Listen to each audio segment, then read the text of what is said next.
Why I could never do Qigong, meditation, yoga, Tai Chi, etc., etc. Or also, why I could never trust Qigong to heal me completely. I can't get into meditation. My mind is too busy. Oh, I can't do Qigong. It's all too slow for me. I like to dance, run, or kickboxing's good too. I just can't seem to get on with mindfulness. Is this you? I'm often put on the spot and asked to defend my position on self-healing. I'll tell people about 40 or 50 people I met in China who had created what seemed to be a miracle healing from all sorts of different illnesses. People will look me in the face and say, I don't really believe in all of that. What are these people saying?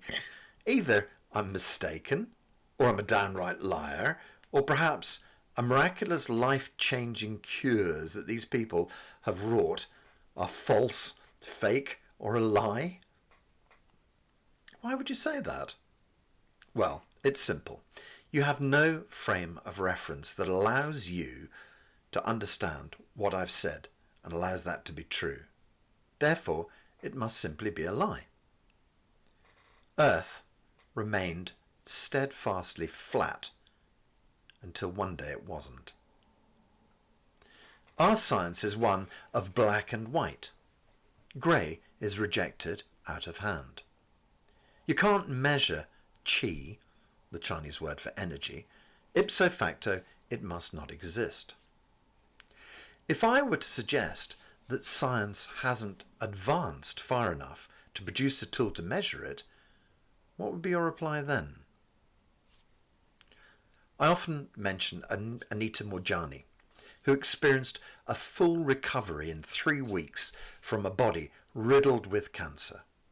Doctors beside her deathbed had no way to account for that. History is littered with saints who reportedly levitated during prayer.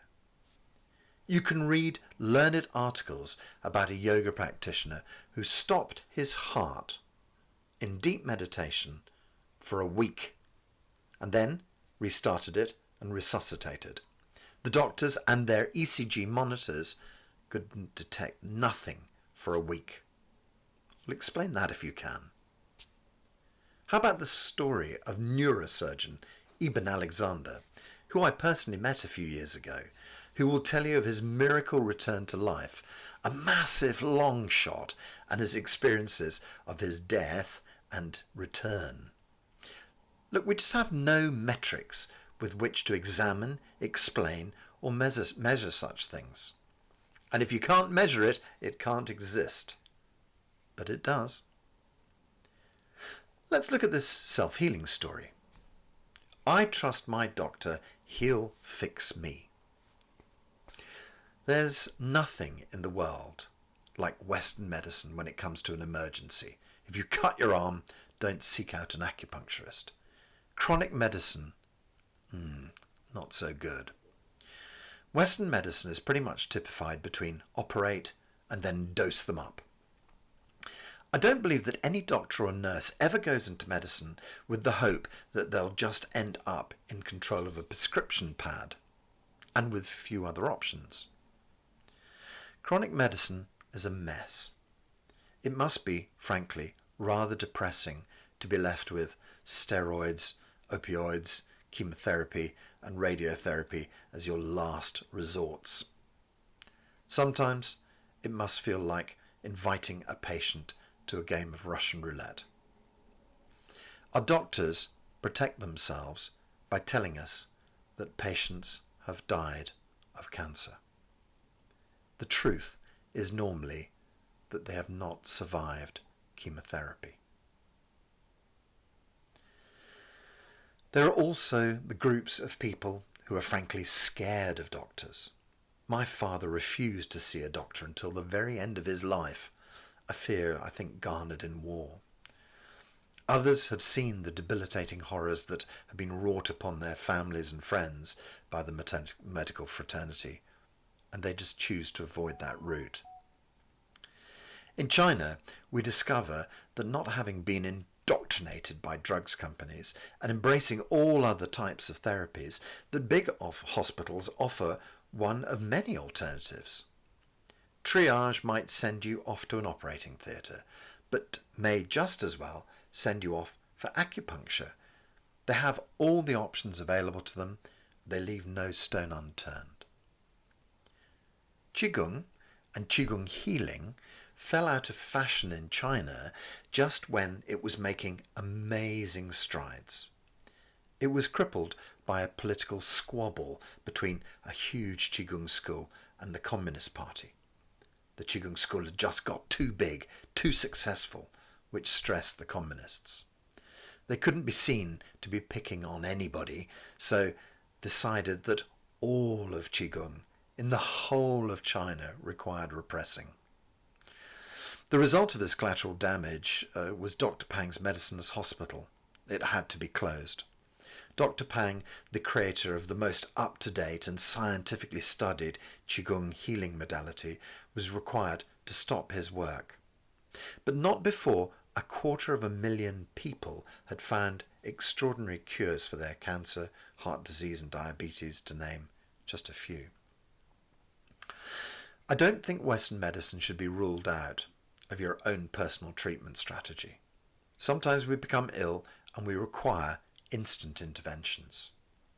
One client of mine opted for some instant relief with the removal of cancerous tissue, but eschewed all forms of chemo and radio to rebuild herself with Qigong. And after 18 months, she's still faring really well and all clear. You can heal yourself. What is there to stop you?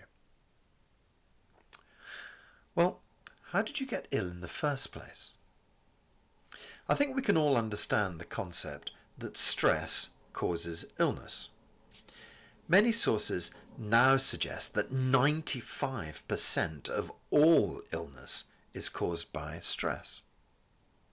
Stress just looks so different for so many people. I personally worked in the city in the most stressful job of my life for 15 years, almost suffering a breakdown. Thank you, Qigong, you saved my life. Several years after I moved jobs, I said casually to my mum, "I'm glad I worked in the city. I know Dad approved of it." To which she replied, "Your father hated you having that job."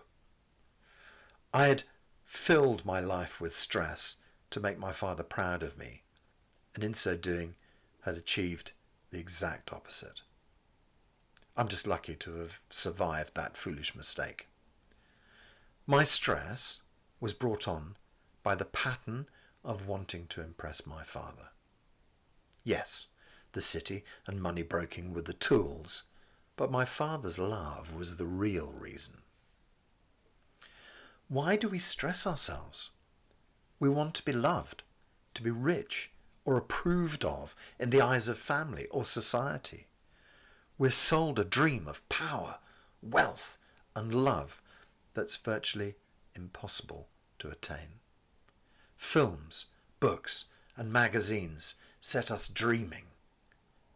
Life sets us straight. Our egos are fanned from childbirth these days. I think I must have been 11 or 12 before an adult pointedly asked me, "What do you think, Jeremy?" It nearly blew my mind. I didn't think that adults had any interest in what I thought. I was just one of the pack. These days, parents will ask their children, "What do you want to do, darling?" aged 3 years old. I hear there are even laws afoot that will allow a 6-year-old to determine their own gender. My first interest in sexuality didn't occur until I was double that age, and even then it was only in a simplistic and gentle way. Do not ask a child to do a man's work. Do not put the burden of the world on a child's shoulders. Childhood is an exceptional gift that's being ripped away from children by marketeers and politicians who have never and will never be trustworthy. Think carefully before you pollute your child's life with adult things. Ego sickness. So many illnesses are actually sicknesses of the ego. Our egos are led and trained to believe that we will one day become masters of the universe. And when inevitably this doesn't happen, we are crushed. When we've finally been crushed, trained and neutered by a system which is designed to do this, then we can finally have all of the life extracted out of us by an uncaring system. Some people squeeze out more cash than others, but at what cost? This is the very definition of stress.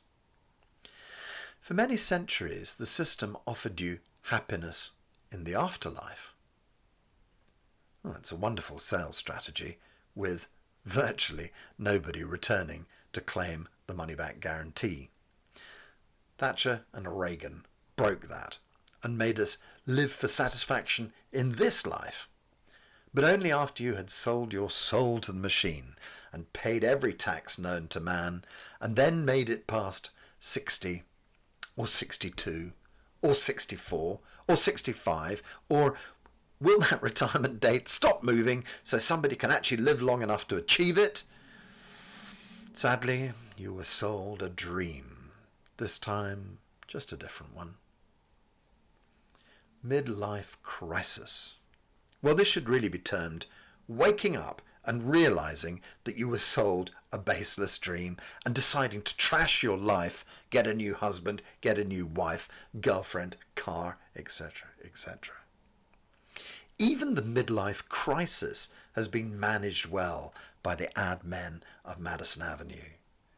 They wait and pray for you to have your midlife crisis and then sell you a new life, one that leads to the same grave, but just looks brighter until it's not. Religion failed you. Unfortunately, science grabbed the keys and accelerated off, leaving religion sprawling in the dust. That source of succor no longer works. What was it you were hoping for again? Happiness in the next life? Or happiness in this life? Sorry, those things are no longer available. Illness, poverty, greed, and stupidity are the new kings. So how can we fix ourselves? And honestly, is there any point in trying? I'd have to say it's a resounding yes for me. And back to the first few lines.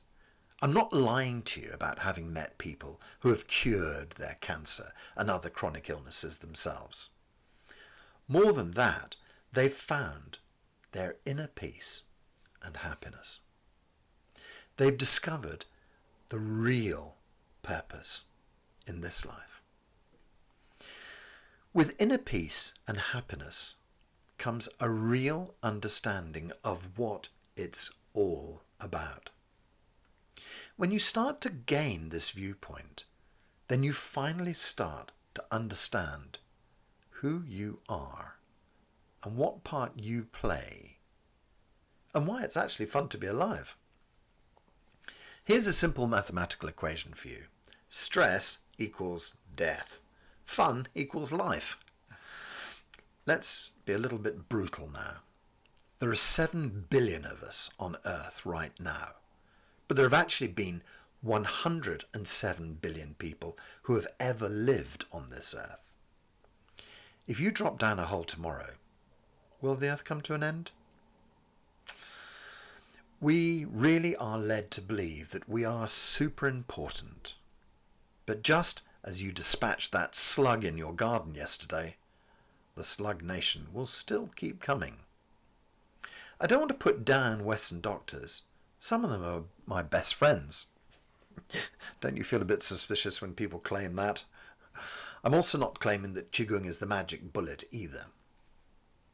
Why would you consider my style of therapy? It's built with 3 pillars. Eat right, exercise right, mental hygiene. Currently, none of those are on offer at your surgery. They may have things that sound like this, but I don't believe they're anywhere near the same. Eat right. It's simple. I often tell my students to drink super greens. And you can look at that on my website. It's a simple way to clean your diet and to give you lots of energy. In a nutshell, Dr. Young, the founder of Super Greens, says make 70% of your meal green and 30% of your meal something else. So often our bodies are filled with years of toxins. Cleanse your body, fill it with green things. Your healing starts right here. Second point, exercise right. Qigong is designed to open the flow of energy in your body. It stretches every muscle and sinew and fibre of your body. It relaxes your mind into a deep healing space, and it fills you with vitality. There's so much more to it than that, but surely you can get behind that already. 3. Clean up your mental hygiene. I'm not worth it. There's nothing to live for. Nobody loves me. I'm stupid. I'm ugly. I'm worthless. We tell ourselves a litany of unpleasant things every day.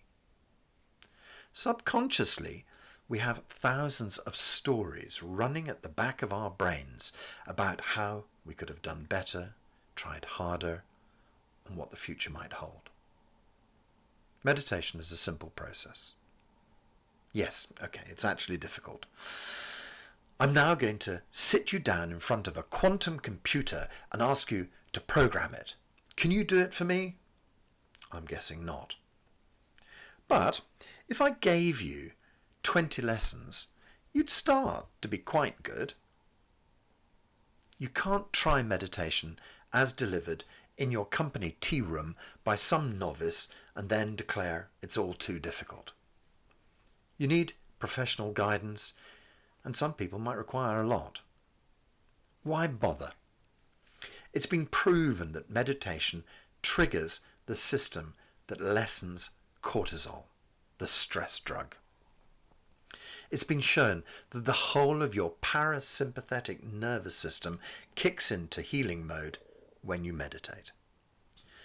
To heal yourself, you need to find out what deep hidden stresses trigger the illness in the first place. Some childhood cut, a parental failing, some strong belief system, some lover's cut, some boss's sharp tongue has set a pattern inside that has continued to slowly deliver you a fatal and toxic dose of stress. Don't get me wrong, dancing, kickboxing and running, they've all got their places in your life, but they will never be a substitute for self-exploration, deep self-exploration. Change your mind and save your life. Sheneng Qigong is a massive, worldwide, happy family. I've never met a Qigong person I didn't like. When you finally see life for what it is, you can only really be happy. My therapy should be followed assiduously with the deep and most powerful faith in oneself to heal. But if you can't have fun and be happy whilst doing it, then why bother? It's time to realize that your ego has made you sick. Me, my, mine, I am. This is the sound of the ego. Where did we go to? When did we get so self-centered? Answer, Thatcher and Reagan. It's time for us to return to a cooperative way of life, to family values, and to loving ourselves as a whole and not as an isolated individual. It's time for us to embrace nature, not cut it down. Where do you end and where do I begin? What separates you from nature? We're part of a holistic system. If you are sick, then so am I. I want to help you, not get ahead of you. If I can help you to be happy and healthy, then I'll be better too. I'd really like to ask you to step out of your linear black and white Western thinking on this one. It's changing so fast. Quantum science backs everything I say. The old paradigm of chemo and slashing your body is finally falling away, and in its place is the understanding that the most powerful tool in the whole of our universe is your mind. Change your mind and you can change the course of your whole life. Mind over matter. In point of fact, consciousness over matter rings much more truly these days. Focus your consciousness like a laser beam into your life and change anything you want. And I can show you how. We say in Qigong, Hao La. It roughly translates as everything is perfect already. Hao La. And remember, be happy.